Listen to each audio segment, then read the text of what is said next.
We are back in the car, which means Eliana is interested in things out the window.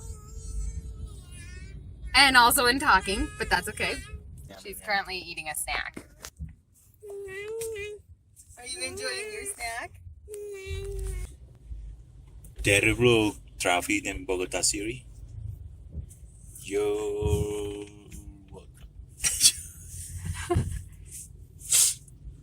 Like my husband said, because of the traffic and Eliana occupied with snack and looking out the windows.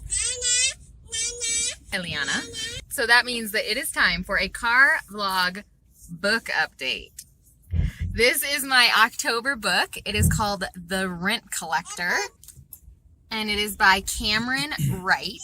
This book took me about a week and a half to read, reading just before bed, but it was a good book. I enjoyed it, but I will say I'm not going to recommend it. So I'm not going to put a link down below. I'm not going to recommend it, and I'll tell you why. It's the story of a family that lives in the dumps of Cambodia, and it is a captivating story. So like I said, I enjoyed it. It was good. It is a captivating story of this family and how they make it through the struggles, as you could imagine, of living in a dump. Literally, they're living in a dump and helping their son who's sick. And so in that sense, like, the story was good and captivating, and I did enjoy reading it. Like, it was a fun fiction book to read, but it had a few topics that I would put on, like, so it has some questionable topics, like a medicine man or healer, afterlife, reincarnation, communication with the afterlife or with ancestors.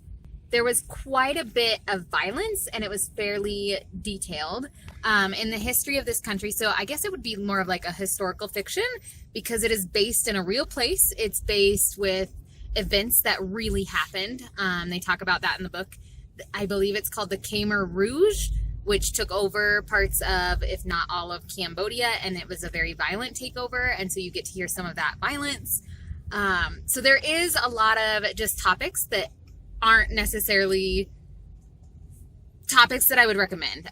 This part of the world also has a lot of, like, religious practices, and those come up in the books as well. There were two suggestive phrases in terms of, like, a physical relationship between the husband and wife, and it was just like a suggestion of, we knew something was going to happen, but they never were explicit. Nothing explicit, I guess is the best way to put it.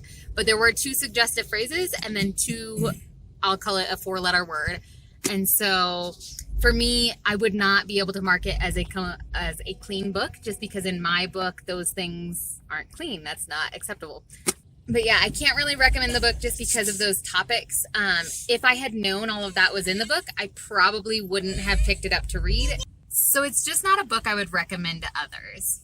But that's the book for you. Again, I'm reading a book a month for the year. If you guys want to keep up with the books that I read or see our lives as missionaries here in Colombia, make sure you subscribe. And I'll put some links to some videos over here just in case you want to check some others out. See you guys on the next one. But it had a few topics that I would put on, like... ¿Qué vas a decir? No importa que la niña esté hablando, hable duro.